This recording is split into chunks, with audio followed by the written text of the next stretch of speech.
Welcome to our discussion on transparency in communication. In this lecture, we'll explore its significance, ethical implications, and the challenges we face in ensuring transparency in our interactions. Fundamentally, transparency is about being open and honest in our communication. It implies that all parties involved can expect to share and receive truthful information, fostering a sense of trust and collaboration. Trust is crucial for the function of our society. It enables effective communication and helps to build strong relationships. Without trust, the very fabric of our communities can weaken, making transparency even more critical. But the ethical implications of transparency extend beyond just the content of our messages. It requires us to consider our motives and intentions. Active disclosure becomes a responsibility, fostering accountability among stakeholders involved in communication. And despite having access to more information than ever, we face significant challenges. An increase in information does not automatically lead to increased trust. Misinformation complicates our efforts towards transparency, highlighting the need for critical assessment of the information we encounter. For this reason, codes of ethics provide frameworks that guide our ethical behavior in communication. They articulate the principles that professionals should follow to ensure transparency and integrity in their interactions.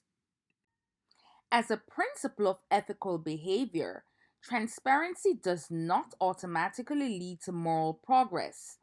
There are extreme circumstances, such as during wartime, where truth telling might jeopardize one's survival. Nonetheless, transparency should ideally limit deception and misinformation. This concept is closely related to the Kantian duty to respect the rational capacity and free will of others, emphasizing that ethical behavior must be transparent to honor the dignity of all stakeholders.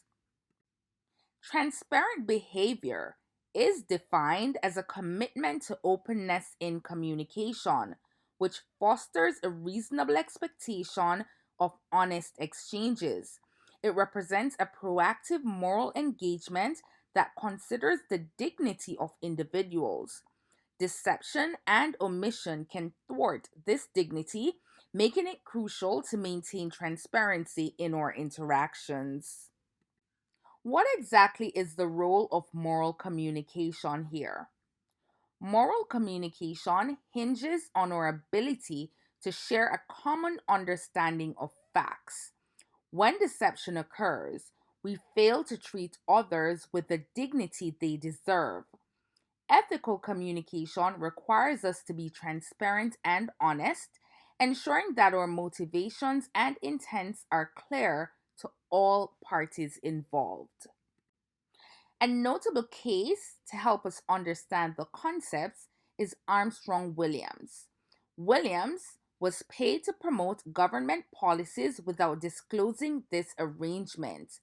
His actions, described as an ethical lapse, highlighted significant issues within public relations. This incident underscores the necessity for transparency in PR practices, as failing to disclose relationships can undermine credibility and trust. Be sure to review the entire case in the textbook. Now, Kant's principle of humanity urges us to treat every individual as an end in themselves, not merely as a means to our goals. This principle forms the foundation of our moral behavior, promoting a universal law that requires us to respect the inherent dignity and rationality of all human beings. While Kant emphasizes the need to respect individuals as ends in themselves, John Stuart Mill highlights the moral obligation to promote societal happiness. Both philosophers advocate for ethical treatment of others, albeit from different perspectives. Kant's approach centers on respect, while Mill emphasizes the collective welfare and moral duty towards others. Although Kant is rarely mentioned in contemporary codes of ethics, his principles of humanity underpins the rationale against deception. Deceptive practices violate our intrinsic sense of honesty and integrity. Philosophically, the rejection of lies and false claims stems from Kant's assertion that a good will holds unique and absolute value, obligating us to treat others as ends in themselves, not merely as means to fulfill our desires. Kant insists that our duty extends beyond merely refraining from hindering others' will. We must actively support their capacity to reason and exercise free will. Failing to do so denies the essence of our moral existence, as we must encourage our interconnectedness as rational beings. Kant's categorical imperative compels us to act only on maxims that can be universally applied. If we would not want our actions to serve as a universal standard, they are inherently immoral. This principle insists that we cannot use others merely as means to achieve our personal goals, reinforcing the need to treat others with respect and dignity.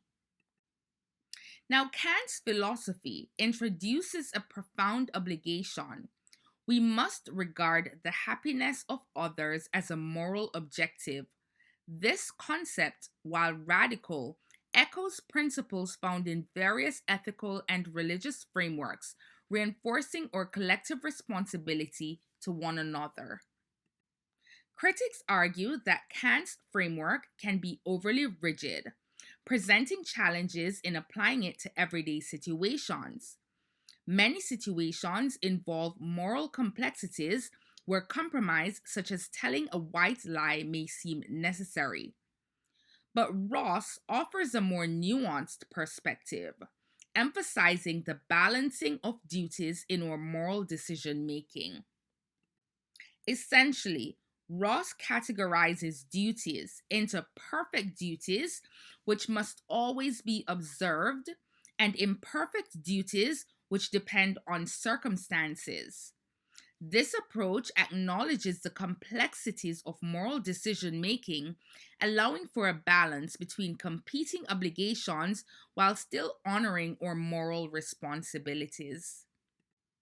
Ethical decision making is often fraught with uncertainty and complexity.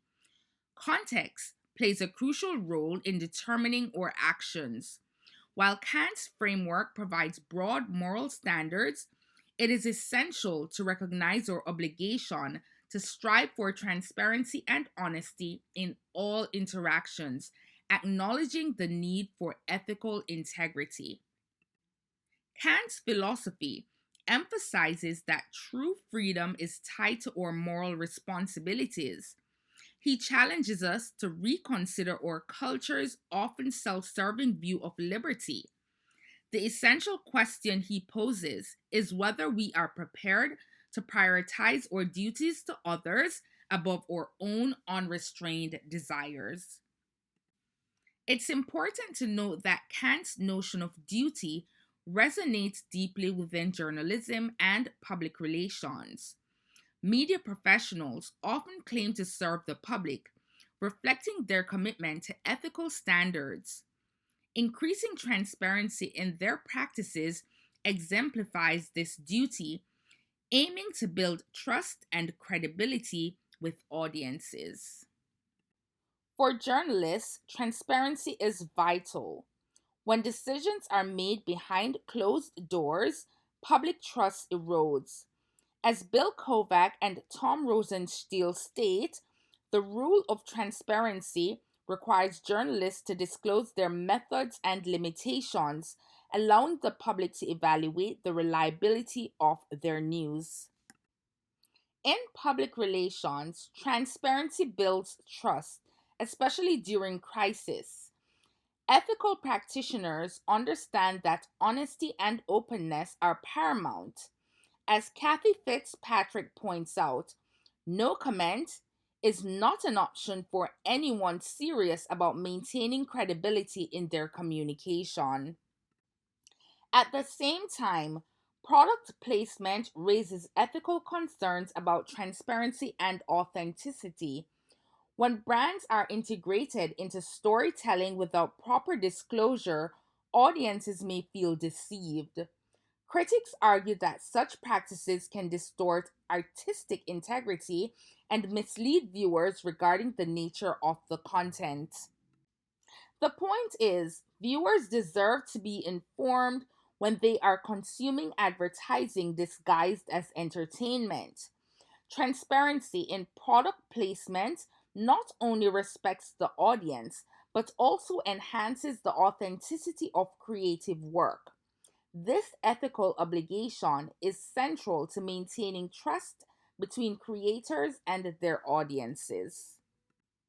Ethicists argue that audiences should be empowered to make informed judgments. As media evolves, the responsibility lies not only with creators, but also with viewers to demand transparency. Understanding the motivations behind product placements can foster a more discerning public. The expectations for transparency will continue to evolve in our field. Audiences are increasingly demanding openness as technology continues to play a significant role in this shift. This allows for more direct engagement and information sharing. Long term trust will essentially be built through consistent ethical behavior from media practitioners. Therefore, ethical training will become more vital for journalists and public relations professionals.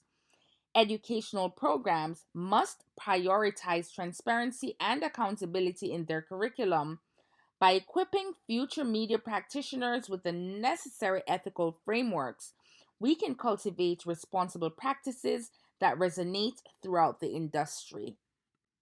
On the other hand, regulatory bodies play a critical role in establishing and enforcing transparency standards within the industry.